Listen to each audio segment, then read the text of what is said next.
Pastor Apollo C Quiboloy, the appointed Son of God, leader of the kingdom of Jesus Christ. A man revered by millions now finds himself and his ministry under attack. The Philippine government has unleashed a wave of persecution targeting Quiboloy and his followers. Raids, accusations, and a relentless media campaign paint a picture of a church under siege. The charges are severe: human trafficking, sex trafficking, money laundering, yet they remain just that, charges. The evidence presented is questionable, often relying on the testimonies of disgruntled former members expelled from the church for their own misconduct. Despite the gravity of the accusations, Pastor Quiboloy remains strong. He assures his followers that this is a test of faith, a trial by fire that will only strengthen their resolve. He points to the unwavering support of his millions-strong congregation as testament to his innocence. However, the question lingers: why is the Philippine government, once a staunch ally, now turning on Pastor Quiboloy and his kingdom of Jesus Christ?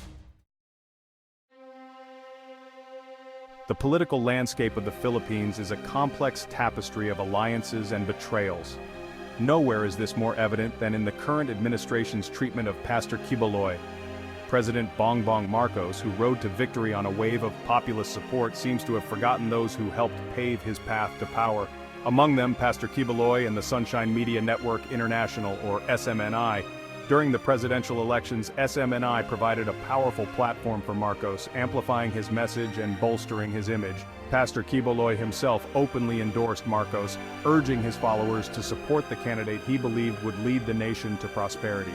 Yet, the gratitude seems to have been short-lived.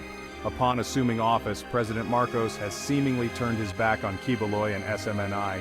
He has remained silent on the ongoing persecution, failing to rein in the agencies targeting the church and its leader. This betrayal cuts deep.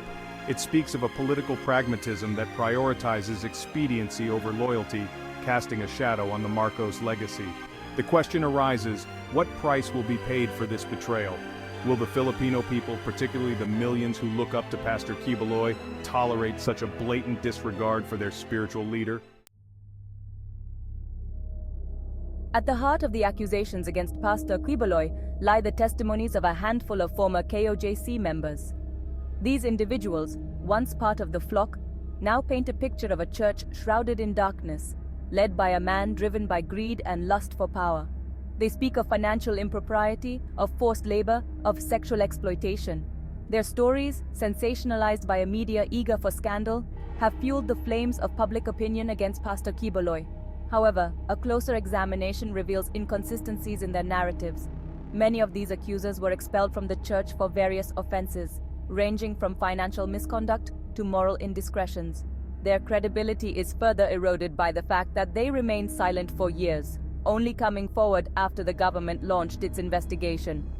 Could these be the desperate acts of individuals seeking revenge? Are they attempting to profit from their association with the church by peddling salacious stories to the highest bidder? The timing of their accusations, coupled with their questionable pasts, raises serious doubts about their veracity. The persecution faced by Pastor Quiboloy and the kingdom of Jesus Christ is not an isolated incident. Throughout history, individuals and groups who dared to challenge the established order have often found themselves targeted by those in power. Socrates, the ancient Greek philosopher, was condemned to death for corrupting the youth of Athens with his teachings. Galileo Galilei, the Italian astronomer, was persecuted for his scientific discoveries that contradicted the prevailing religious dogma. These are but a few examples of how those who dared to question the status quo have been silenced or marginalized.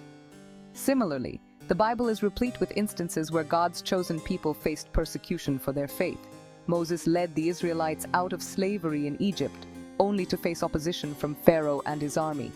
Jesus Christ, the Son of God, was crucified by the Roman authorities who saw him as a threat to their power. These historical and biblical parallels serve as a stark reminder that those who stand with God, who dare to speak truth to power, often face opposition. They are a testament to the enduring struggle between good and evil, between light and darkness. The question is, will the Philippine government heed these lessons from the past, or will it continue down a path that has led to the downfall of many before? Pause 2S.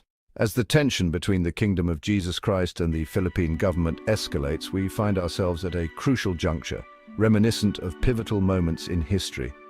Just as the cries for justice and reform grew louder during the Marcos regime, so too do they now.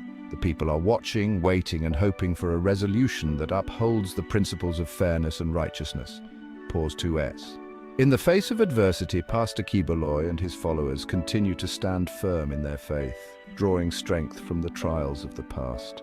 They look to the stories of Moses, Galileo, and even Socrates, finding solace in the knowledge that truth has a way of emerging victorious, even when the odds seem insurmountable. Pause 2S. The kingdom's resilience is a testament to the enduring human spirit and the power of belief. As the government deliberates its next steps, the world watches closely. Will history repeat itself, or will a new chapter be written, one that champions justice and integrity? Pause 2S. The decisions made in these crucial moments will shape the future, not just for the kingdom of Jesus Christ, but for the nation as a whole. The echoes of history are loud and the whispers of Scripture are clear. Stand for what is right and the light will ultimately prevail over darkness. Pause 2S. As we stand on the precipice of change, the lessons of the past urge us to choose a path of righteousness, to heed the calls for justice, and to remember that in the end, truth and fairness must triumph. Pause 2S. Stay with us as we continue to delve deeper into this unfolding story, examining the trials, the tribulations, and the hope for a just resolution.